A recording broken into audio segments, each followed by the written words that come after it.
ফটোশপে আপনাদের সাথে এমন অনেক সময় হয়ে থাকে যে আপনি যখন কোনো একটা ইমেজ নিয়ে সেটাকে কাজ করতে চান এবং সেটাকে যখন আপনি একবার ছোটো করেন, দেন যদি আপনি এখানে ওকে বাটন প্রেস করেন, দেন যদি সেটাকে আপনি আবার বড় করতে চান, তাহলে আপনি দেখবেন আপনার ইমেজটা কিন্তু সেখানে নষ্ট হয়ে যাচ্ছে। তেমনিভাবে এই কাজটা যদি আবার 2-3 বার আপনি করেন, লাইক যদি আমি এখানে আবার ছোট করি, দেন যদি আবার ওকে বাটন প্রেস করে যদি আমি আবার বড় করতে চাই, তাহলে আপনি দেখবেন আমাদের ইমেজটা কিন্তু টোটালি নষ্ট হয়ে যাবে। তাহলে এর থেকে পরিত্রাণ পাওয়ার কি আসলে কোনো উপায় আছে? হ্যাঁ, অবশ্যই আছে। আপনার জাস্ট সিম্পল একটা স্টেপ ফলো করা লাগবে।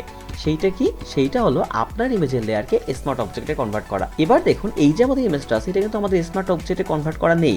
এবার আমি যদি জাস্ট এই লেয়ারের উপর মাউসের রাইট ক্লিক করে যদি আমি এইটাকে আমরা কনভার্ট স্মার্ট অবজেক্টে কনভার্ট করে নিই, দেন যদি আমি এই ইমেজটাকে জাস্ট বারবার করে এরকম ছোট করি, দেন যদি আবার এন্টার বাটন প্রেস করি, দেন যদি আমি এটাকে আবার বড় করি, তাহলে আপনি দেখবেন যে আমি যতবার এবং যত বড় করবো না কেন, আমাদের ইমেজটা কিন্তু নষ্ট হইতেছে না। তার মানে যদি আমি আবার ছোট করি, দেন যদি আবার এন্টার বাটন প্রেস করি এবং যদি আমি আবার এটাকে বড় করি, তাহলে আপনি দেখছেন আমি কিন্তু যতবারই বড় ছোট করতেছি না কেন, আমাদের ইমেজের কিন্তু একটু পরিবর্তন হইতেছে না। তাহলে আপনি বুঝতেই পারতেছেন যে একটা ইমেজকে স্মার্ট অবজেক্টে কনভার্ট করলে আপনার কতটা হেল্প হয়।